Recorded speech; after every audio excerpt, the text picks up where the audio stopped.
সময় বুঝিয়া সরস হইয়া, আহা সময় বুঝিয়া সরস হইয়া, ওরে সময় বুঝিয়া সরস হইয়া, সময় বুঝিয়া সরস হইয়া, ওরে মিলিবি না গর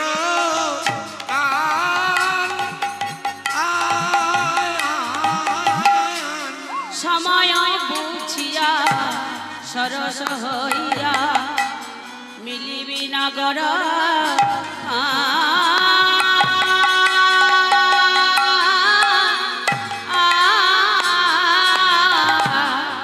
কে বলছে কথাটা?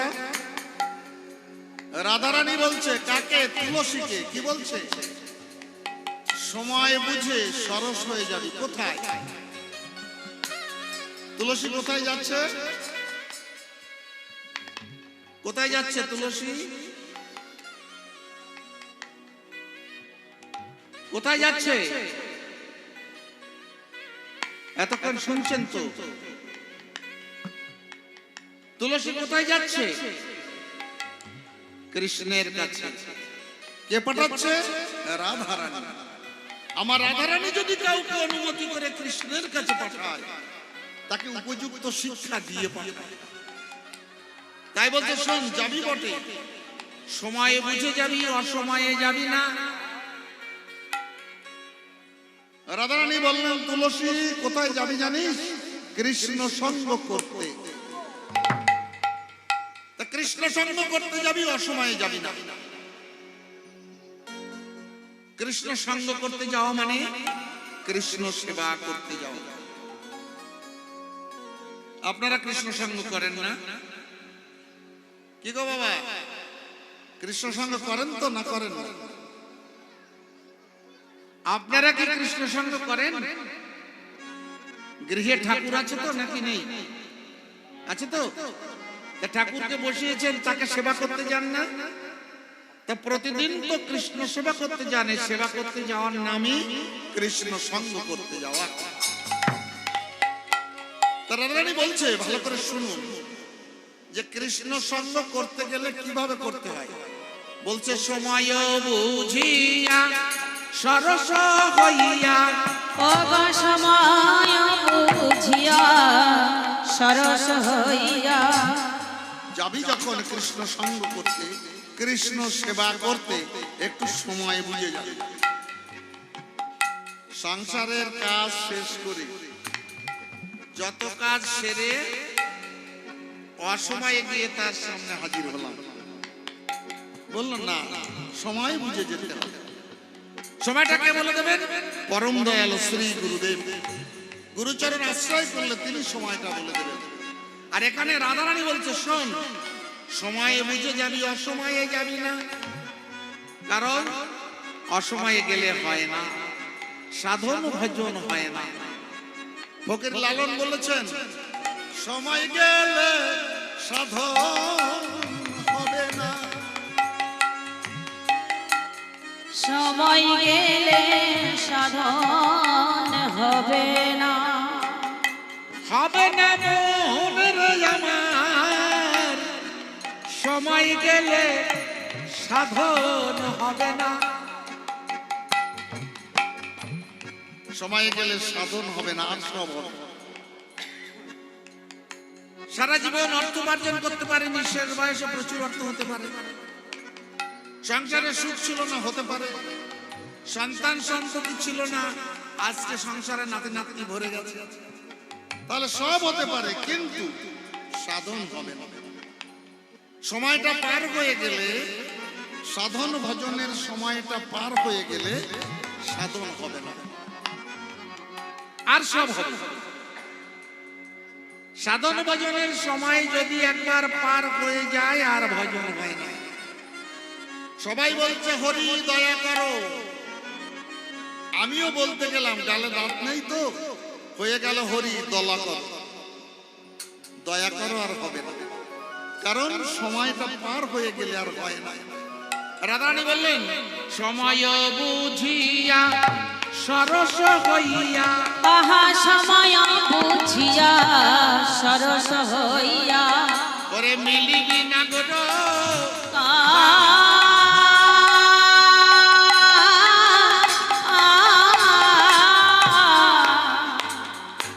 অসময়ে যাবি না, সময় বুঝে যাবি তার কাছে। আর নিরস হয়ে যাবি না, সরসতা নিয়ে যাবি। কঠিন হৃদয় নিয়ে যাবি না। সাধু সঙ্গ করতে গেলে কঠিন হৃদয় নিয়ে গেলে সাধু সঙ্গ হয় না। হৃদয়টাকে একটু সরস করে যেতে হয়। বৈষ্ণব কবি বললেন, আমার তো কামনা বাসনায় হৃদয়টা কঠিন হয়ে গেছে, আমি কি করে সরস করব? বলল, যদি কঠিন হৃদয় সরস করিতে চাও, অভাগারে কথা না, একদিনের জন্য অভিমান ত্যাগ করে সাধু সঙ্গে গিয়ে সাধুর চরণ ধুলি অঙ্গে মাখো। সাধুর চরণ ধুলি অঙ্গে মাখো।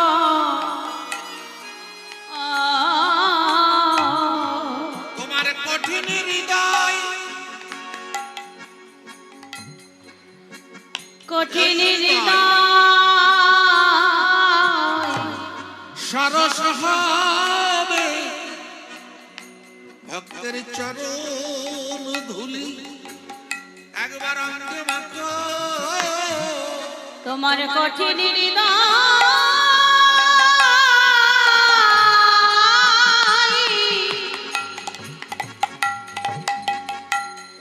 কঠিন হৃদয় সরস হবে সাধুর কৃষ্ণ চরণ। বলে প্রাণ কাঁদিবে, কঠিন হৃদয় সরস হবে। কৃষ্ণ বলে প্রাণ কাঁদিবে, কঠিন হৃদয় সরস হবে। কৃষ্ণ বলে প্রাণ কাঁদিবে, এই মানব জন্ম ধন্য হবে। কঠিন হৃদয় সরস হবে, কৃষ্ণ বলে প্রাণ কাঁদিবে, তোমার মানব জনম ধন্য হবে। কৃষ্ণ বলে প্রাণ কাঁদিবে, কঠিন হৃদয় সরস হবে। কৃষ্ণ বলে প্রাণ কাঁদিবে, কঠিন হৃদয় সরস হবে। জনম ধন্য হয়ে যাবে। রাধারানী বললেন, সময় বুঝিয়া সরস হইয়া, ও গো সময় বুঝিয়া সরস হইয়া, ওরে মিলিবি না গর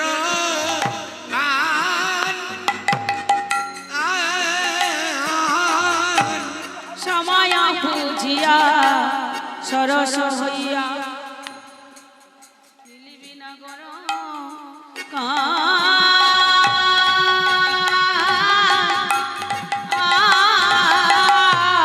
চতুর নিকটে কহিবি কপটে, চতুর নিকটে, চতুর নিকটে কহিবি কপটে, রাখিবি আপন মান। রাখিবি আপন মান, রাখিবি আপন মান। শোন শোন তুলসী, যাচ্ছিস কৃষ্ণের কাছে, মনে রাখিস আগে কথা বলিস না রে। যেন আগে কথা বলিস না রে। ওরে নারী জাতির গরব যাবে, যেন আগে কথা বলিস না রে। আমাদের নারী জাতি গরবে যাবে, যেন আগে কথা বলিস না রে। শোন তুলসী, তুইও নারী আমিও নারী, গর্বটা নষ্ট করবি না। কারণ নারী জাতির ওইটুকু তো পুঁজি। গর্বটা যদি নষ্ট করে ফেলাস, গিয়ে যদি আগেই কথা বলিস, তাহলে গর্ব থাকবে না, কথা বলবি না। কে শিখালেন কথাটা? কে শিখালেন? রাধা রানী। কাকে শিখালেন? তুলসী। কেন? কৃষ্ণ সেবা করতে যাচ্ছে। খুব ভালো করে খেয়াল করবেন, কীর্তন কান দিয়ে শুনলে হয় না, মন দিয়ে শুনতে হয়। কান দিয়ে শুনবেন, এদিকে কানে কৃষ্ণ কথা, মনে করবেন অন্য চিন্তা, কীর্তন শোনা হবে না। আর যদি কান দিয়ে নয়, মন দিয়ে যদি কীর্তন শ্রবণ করেন, দেখবেন লাভ হবে। কি লাভ হবে? না, নিত্য যারা ভগবানের সেবা পূজা করেন, যারা ভজন করেন, তাদের লাভ হবে। আর যারা ভজন করবেন না, তাদের মনে হবে কি খালি খালি সময় নষ্ট করলাম। রাধারানী বলছেন যে কৃষ্ণ সেবা করতে যাবি, কথা বলবি। দেখেছেন কেমন শিক্ষা? অর্থাৎ দেখবেন অনেকে ঠাকুর ঘরে গিয়ে মন্দিরে ঢুকেছে, পূজা করছে, তার মনটা বাইরে পড়ে আছে। এই দেখো ওইদিকে কি শব্দ হলো, এই দেখো কে ওদিকে বাড়ির মধ্যে এলো, ওইদিকে মনে হলো কি একটা সর্বনাশ হলো। বসে আছে কোথায়? ঠাকুর ঘরে বসে আছে ঠাকুর ঘরে, কিন্তু বাইরে কোথায় কি হচ্ছে মনটা সেদিকে পড়ে আছে। কথা বলছে। রাধারানী বললেন না, কথা বলবি না। কৃষ্ণ সেবা যখন করতে যাবি, তখন কথা বলবি না। কারণ কথা বললে ভজন হয় না। ভজন হয় না। কথা বললে হয় না। কৃষ্ণ ভজন করতে গেলে কথা বললে চলবে না। মন্দিরে বসে যদি কথা বলো, তাহলে কৃষ্ণ ভজন হবে না। এক মনে প্রাণে যদি ভজন না হয়, তাহলে ভজন হয় না। রাধারানী শিক্ষা দিলেন, যখন কৃষ্ণ সেবা করতে যাবি, শোন তুলসী, কথা বলবি না। আর কি বললেন? আমাদের নারী জাতির গৌরব নষ্ট করবি না। ওই গৌরবটুকু তো বুঝি। সকাল বেলায় রবিবারের দিন, ছুটির দিন, অফিস থেকে আজকে ছুটি, ঘুম থেকে উঠেই সুন্দরে হাসি মুখে ব্যাগটা ধরিয়ে দিয়েছে, যাও বাজারটা করে এসো, রবিবারের দিন বাজার করে নিয়ে এসো, আমি রান্না বান্না করবো, আজকে বেশ ধীর সুস্থ ভাবে খেতে পারবো। অন্যদিন তাড়াতাড়ি করে অফিসের জন্য খাওয়া দাওয়া ভালো হয় না। সুন্দর করে ব্যাগটা নিয়ে আপনি বাজারে গেলেন, বাজার করে নিয়ে বাড়িতে এসে ডাকছেন, কোথায় গেলে গো? ওগো কোথায় গেলে? ব্যাগটা ধরো। বলছে ওইখানে রেখে দাও। কেন, কি হলো? বলে যা হোক তোমাকে শুনতে হবে না, তুমি ব্যাগটা ওখানে রেখে তুমি তোমার কাজে যাও। সকালবেলা হাসি মুখে থলেটা দিল, আর এখন বলছে ব্যাগটা রেখে দিয়ে যাও। ব্যাপারটা কি? গরব দেখাচ্ছে। উদ্দেশ্য আছে তো। তা কি হয়েছে বলো? না কি বলবো, তোমাকে বলে লাভ আছে কি? তুমি ব্যাগ রেখে তুমি তোমার কাজে যাও। কেন বলবে না? আমাকে বলবে না, বলবে কাকে? আমি তোমার সঙ্গে সংসার করি। তোমাকে বললে কি আমার কথা শুনবে? বলে কেন শুনবো না? তোমার কথা সারা জীবন শুনে আসছি, কেন শুনবো না? বলো কি হয়েছে? এবার গিয়ে হাসি মুখে দাঁড়িয়ে বলছে, দেখো তুমি যখন বাজারে গিয়েছিলে না, আমি পাশের বাড়ি গিয়েছিলাম, দেখলাম দিদি নতুন এক জোড়া বালা গড়িয়েছে, এত সুন্দর ডিজাইন, মানে ওই এক জোড়া গড়াতে হবে। কথাটা এমনি কি করে বলবো? একটু গরব দেখিয়ে দিবে। শোন তুলসী, গরব নষ্ট করবি না। আগে গিয়ে কথা বলে ফেললে কৃষ্ণের সঙ্গে, গরবটা নষ্ট হয়ে যাবে। নারী জাতির গরবটা ঠিক রাখবি, তারপর তুই যা। ঠিক আছে রাধে, তোর কথা আমি মেনে নিলাম। তুলসী উল্লসী মনেতে হরসি, তুলসী উলসী মনেতে হরসি, তুলসী মনেতে হরসি, তুলসী উলসী মনেতে হরসি, চলিল রায়ের বলে, তুলসী উলসী মনেতে হরসি, চলিল রায়ের বলে।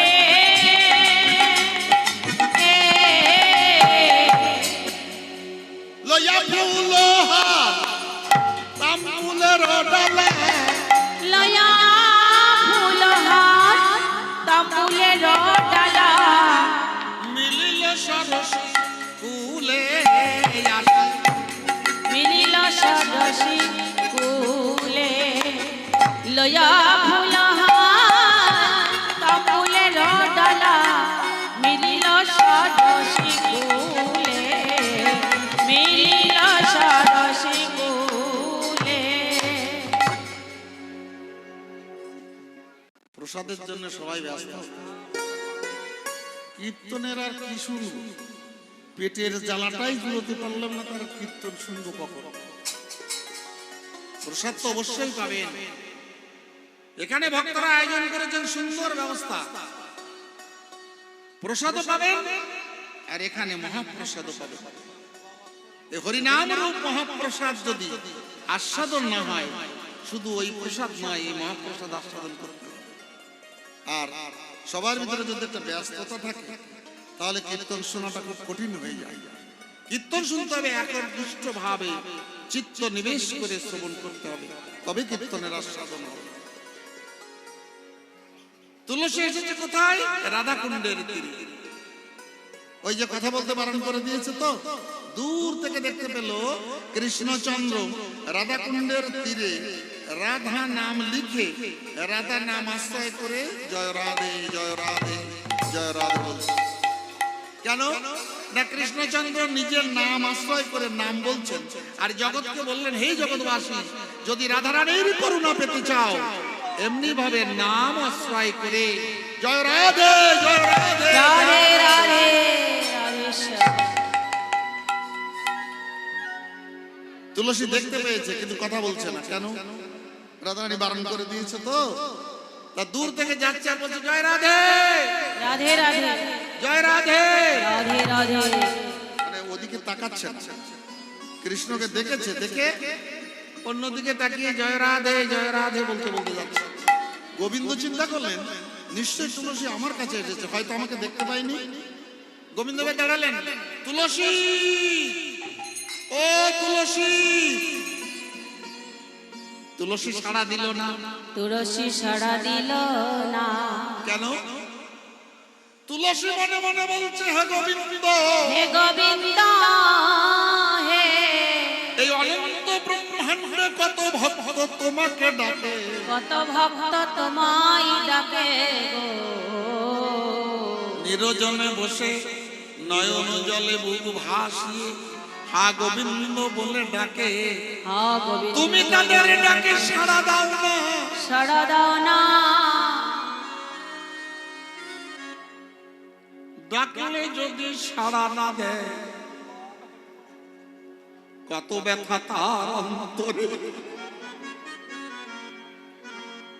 তুমি তো বোঝো না। তুমি তো বোঝো না।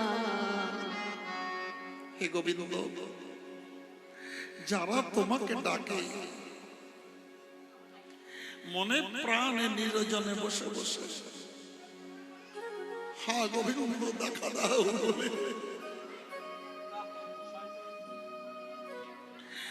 তুমি তাদের ডাকে সাড়া দাও না। কত ব্যথা তাদের হৃদয়ে, তুমি তো বোঝো না। তুমি তো বোঝো না গো। আজকে ডেকে বোঝো, আজকে তুমি বুঝতে পারবে ডাকের সাড়া না দিলে কত ব্যথা। একবারে নিজে দেখে দেখো গোবিন্দ, একবারে নিজেই ডেকে দেখো গোবিন্দ। ডাকের সাড়া না দিলে তার কত ব্যথা। তুমি নিজে ডেকে একবার দেখো গোবিন্দ। ডাকের সাড়া না দিলে তার কত ব্যথা। নিজে ডেকে দেখো গোবিন্দ। এ জগতে যারা ডাকে,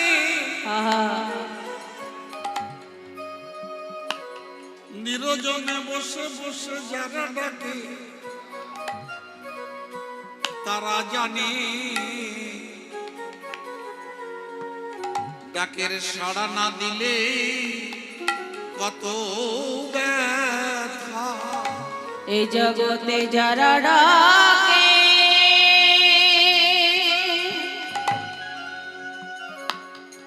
হে গোবিন্দ হে হে গোবিন্দ দেখা বলে যারা ডাকে কেবল তারাই জানে ডাকে সাড়া না দিলে কত ব্যথা।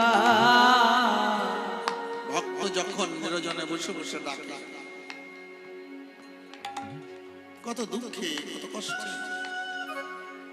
কত সংসারে যাতনায় সইতে না পেরে নিরজনে মনের কথা, মনের ব্যথা জানাবার আর তো জগতে কেউ হয় না। এই জগতে যার কাছে আপনি মনের কথা বলতে যাবেন, ব্যথা বলতে যাবেন, সে ব্যথাটা বাড়িয়ে দেবে। ব্যথার ব্যথি এই জগতে হয় না। দেখবেন আপনার মনের একটা কষ্ট যদি আপনি কাউকে বলতে যান, এমন ভাবে বলবে আমার কষ্টটা বেড়ে যাবে। শুধুমাত্র আমার গোবিন্দ নামটি নিয়ে যদি নিরজনে বসে বসে হা গোবিন্দ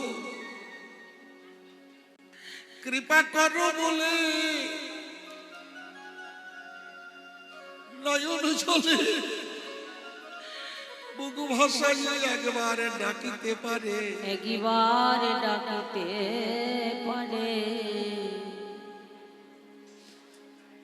আবার গোবিন্দ তার ব্যথা দূর করে দেয়। তুলসী মনে মনে বলছে, আজ তোমাকে শিখাবো ডাকলে সাড়া না দিলে ভক্তের অন্তরে কত ব্যথা। তাই তুলসী সাড়া দিচ্ছে। গোবিন্দ ডাকছে কিন্তু তুলসী চলে যাচ্ছে। এবার গোবিন্দ ধুলা থেকে উঠে ছুটে গিয়ে সামনে দাঁড়িয়েছে। তুলসী, আমি তোমাকে ডাকছি, তুমি শুনতে পাচ্ছ না?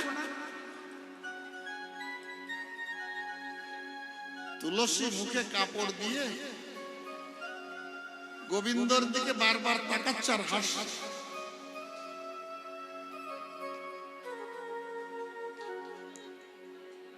তুলসী মনে মনে বলছে, গোবিন্দ তুমি আমাদের রাধারানীর কৃপা পাবার জন্য বৃন্দাবনের ধুলি মেখে বসে আছো। যদি কোনো জায়গায় দেখেন যে প্রশাসনে 144 ধারা জারি করেছে, যাওয়া যাবে না, আপনি হাত দুটো তুলে দিয়ে যাবেন, প্রশাসন আপনাকে কিছু বলবে না। কেন? আত্মসমর্পণ। ঠিক তেমনি মহাপ্রভু বলেন, দুটি বাহু তুলে আত্মসমর্পণ করে যদি হরি বলে, অবশ্যই তার শেষের দিনের পারের দায়িত্ব আমি নেব। নিতাই গৌর হরি হরি বল।